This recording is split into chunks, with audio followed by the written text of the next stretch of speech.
So here around many of our Greenland fields we planted walnut trees, different varieties, which are setting the leaves really late so they can grow here on this high altitude, because we have 680 meters here.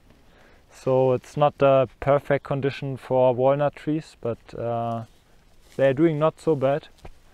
So here at the Greenland we have two strips which are similar, and then there's one other strip. Here in the upper one there's how do you say, mulberry? Mulberry, yeah, which is a really interesting crop for feeding of the cows, because it has a lot of protein, even more than 20% of protein in the leaves. But the mulberries, they are also not perfectly adapted to our climate here. So that's more of a trial. We tried different varieties and some of them are doing okay, others are not. And then here we have a row also with fast growing trees, which will be also pollarded. And we will pollard them before the cows go on the pasture. So we can pollard them and then we can even leave them for a week there. And the cows, they are rotating over the pasture. So we do mob grazing. So we give them just for 1 or 2 days a small area of the pasture, and then we give them a new parcel. So managing them this way allows the grass to have a longer period for recovering. And if we let them stand more densely, they trample some, and the others they eat, but they don't eat it too low. So it's better for the soil to develop. So that's the way how you can build the most amount of soil organic carbon by managing cows with this. So in English we call it either mob grazing or holistic management. But it's a lot of effort also to do it, and not always during the year we have enough working power to do it. Right now, during the building up phase, we have 8 people working on the farm, but most of them just part-time. Me also right now I just work part-time on the farm. I also work part-time in a project from the Naturpark Mitte Nordschwarzwald for building humus in the area, so we work with different farmers also, and then we have interns also. We have around 4 to 6 interns on the farm always, which also help with doing the work, and they also learn quite a bit. So it's then we also sometimes make with the community. We make working action days, but that's not often, like really rarely. And I mean, I see our farm more like a experimental farm, so I don't think this is some like all the things we are doing is not something for everybody, but they can pick out elements maybe. So here we have just how do you say, dinkel, spelt on the field. And there is just Robinia growing every 3 meters and 30 meters apart.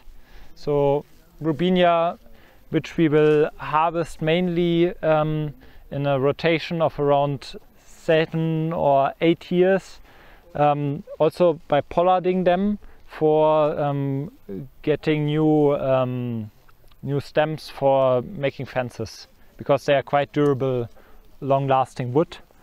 And then there's something which you don't have to do. I mean, you just could plant this Robinia for better microclimate and for more biodiversity and fixing soil carbon. But we also wanted to play a little bit around, and we planted small kiwis. Do you say kiwi in English? Yeah. Kiwi fruit. Yeah, kiwi fruits. And then we will make ein Draht, a wire. We will put a wire on the stems of the Robinia and let the kiwi grow like wine on it. They can sustain the temperatures here?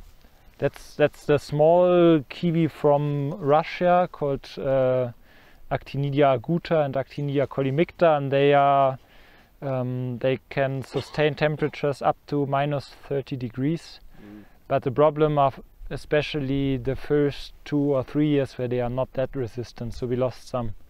But if they are established once, they should sustain it easily.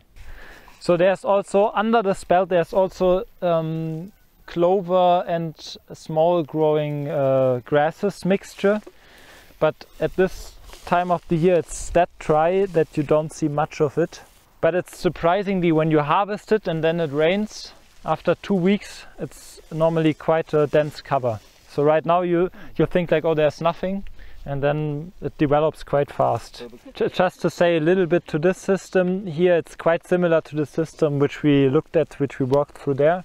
There are plums on the south side. On the lower there's autumn olive, which you probably don't know. It has like red berries. It's also fixing nitrogen, a shrub. Quite interesting. And then in the middle row we planted much more densely the timber trees. But here we planted Paulovnia and Rubinia, which we will take out after 20 years already. And then there's sugar maple, which we maybe can use for sugar syrup, but we don't have to. I mean, otherwise we just use it as a timber tree because it also has a high timber value. And then also we have on the south side the fast-growing pollard trees. Research that you have on the soil water level and on the crop yield, you have a high impact of agroforestry system even until 20 meters apart from the agroforestry line. So, so usually you have the highest impact around from 8 to, or the best positive impact from 8 to 50 meters. And then you have a little bit positive impact like before from like 2 to 8 meters, and from and afterwards from 20 to from 15 to 20 meters. And then speaking about the protective effect. The protective effect, that you have less evaporation and transpiration, yes. And that you have a better like building of soil organic matter. And all those microclimate effects, which are wind breaking and higher, more rain close to the agroforestry strips, because you have this volatile substances where water is condensating. So this effect you have a strong effect until 20 meters apart. But the effect is lasting even 40 meters apart. So there you still have an interaction, but it's really small. It depends on the height of the trees, and it depends also on the direction the trees are planted to, the main wind direction. So so there's a lot of dependence, but that's something you can say from a review of many studies. So that's kind of an average, but then there are always things which interplay with it. So I know a guy who's already dead, a researcher from England, Martin Wolfe, which has a beautiful farm, Wakelands farm, which he started when he retired actually, and now it's an outgrowing agroforestry system. So he became, I think, 88 years or 86 years. So he passed away. And he had actually 2 job lives, first as a plant researcher and then later as an agroforestry farmer. And he said you have to do 12 meters cereal crop lines and then agroforestry lines, because you have a high interaction. And Ernst Götz is actually doing the same. Like there are some agroforestry pioneers which plant really dense. So I thought with our harvesting technique and our machinery, 50 meters is a good compromise. And I think still 30 meters are something where you get quite a good impact after some time.